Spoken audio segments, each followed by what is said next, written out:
নমস্কার, আমি সৈকত দে, ঘাটশিলা কলেজের বাংলা বিভাগের অতিথি শিক্ষক। আমার প্রিয় ছাত্রছাত্রীবৃন্দ, আজ আমি রবীন্দ্রনাথের রূপক সাংকেতিক নাটক রাজা, এই রাজা নাটকের সুরঙ্গমা চরিত্র নিয়ে আলোচনা করব। যে রাজা নাটক থার্ড ইয়ারের ইউজি সেমিস্টার 5 এখানে স্পেশাল পেপার হিসাবে ডিএসসি 2 এই পেপারে রয়েছে। যাই হোক, রাজা নাটকের সুরঙ্গমা চরিত্র নিয়ে এখন আলোচনা শুরু করছি। রবীন্দ্রনাথের রাজা নাটকে ধ্বনিত হয়েছে জীবন দেবতা তত্ত্ব।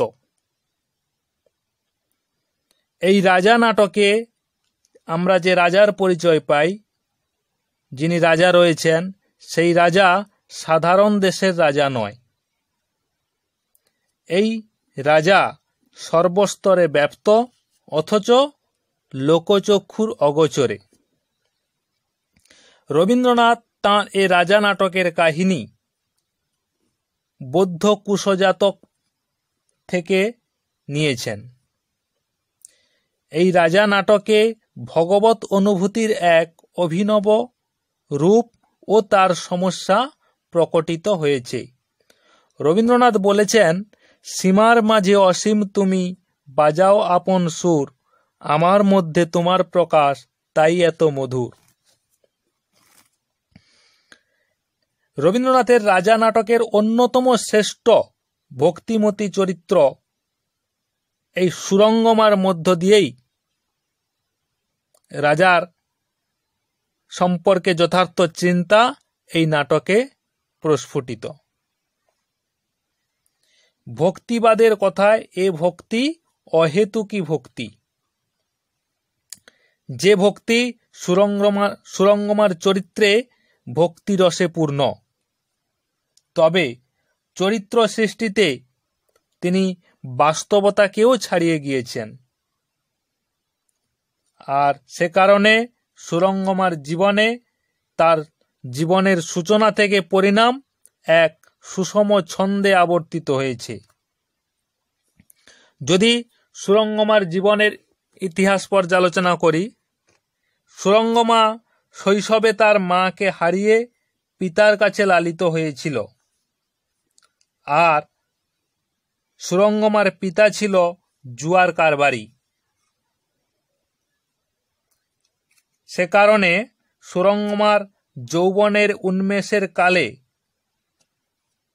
যে নষ্ট হয়ে যাওয়ার মুহূর্ত ছিল, সেই নষ্ট হয়ে যাওয়ার পথ হয়েছিল প্রশস্ত। নবযৌবনের স্বপ্নিল নেশায় অনেক সুদর্শন যুবকের সঙ্গে মোহময় কাল যাপনে সে হয়েছিল অভ্যস্ত। কে? সুরঙ্গমা। তার শরীরের ক্ষুধা নেশা ধরেছিল তার কাঁচা মনে। এই রাজা নাটকের যে রাজা, সেই রাজা তাকে অর্থাৎ সুরঙ্গমাকে সেখান থেকে উদ্ধার করে নিজের অন্ধকার ঘরের দাসী হিসাবে নিযুক্ত করেন। আর সে কারণে সুরঙ্গমার পিতার সঙ্গে বিচ্ছিন্ন হয়ে যায়। আর সেই বিচ্ছেদের কারণে স্বাভাবিকভাবেই রাজার প্রতি সুরঙ্গমার অসহিষ্ণু ভাব প্রকাশ পেয়েছিল বা অসহিষ্ণু ভাব জন্ম নিয়েছিল। আমরা প্রথমেই রাজা নাটক আলোচনার সময় জেনেছি রাজা নাটকের রানী হলেন সুদর্শনা। সেই রানী সুদর্শনাকে সেই আগের দিনের কথা, সেই সব দিনের কথা বলার সময় সুরঙ্গমা বলেছিল যে, আমি কেবল খাঁচায় পোড়া বুনো জন্তুর মতো গর্জে বেড়াতুম এবং সবাইকে কামড়ে ছিঁড়ে ফেলতে ইচ্ছা করত। এই অবস্থায় রাজাকে তার মনে হতো এক নিষ্ঠুর। তারপর কেমন করে তার মনে রাজার প্রতি ভক্তি সঞ্চারিত হলো, সে তা ঠিক জানে না। সেই সুদর্শনাকে সুরঙ্গমা আরো বলেছিল, কি জানি মা, এত অটল, এত কঠোর বলেই এত নির্ভর, এত ভরসা, নইলে আমার মতো নষ্ট আশ্রয় পেত কেমন করে। তারপর যেদিন সে বুঝতে পারল রাজার প্রতি তার ভক্তি জন্মেছে, সেই দিন প্রসন্নতায় তার বুক ভরে উঠেছিল। সুরঙ্গমার মনে হয়েছিল, বেঁচে গেলুম, জন্মের মতো বেঁচে গেলুম। ক্রোধ থেকে ভয় আর ভয় থেকে ভক্তি, এই স্বাভাবিক পরিণতি ঘটেছিল সুরঙ্গমার জীবনে। এই ভক্তি এক ধরনের সহজ বোধ, সেখানে চোখে দেখার দরকার নেই, মনের অনুভবেই সান্নিধ্য লাভ করা যায়। এই একটা হাওয়া লাগলেই সুরঙ্গমা বুঝতে পারে যে রাজা আসছে, কারণ রাজার প্রতি এতটাই নির্ভরতা জন্মেছিল রানীর নয়, সুরঙ্গমার। আর সেটা রানীকে সে নিজ উপলব্ধির নিরিখে অকপটে তাই জানাতে পারে। সুরঙ্গমা বলেছিল, তুমি দেখব করে যে অত্যন্ত চঞ্চল হয়ে রয়েছ, সেই জন্যে কেবল দেখবার দিকেই তোমার সমস্ত মন পড়ে রয়েছে, আর সেইটে যখন ছেড়ে দেবে তখন সব আপনি সহজ হয়ে যাবে। সুরঙ্গমার পক্ষে সহজিয়া ভক্তি সহজ হয়েছিল তার দাস্য ভাবের জন্য। রানী সুদর্শনার মতো রাজাকে সে নিজের একান্ত অধিকারের জন বলে ভাবেনি। সে জানত সে কেবল শ্রীচরণের দাসী।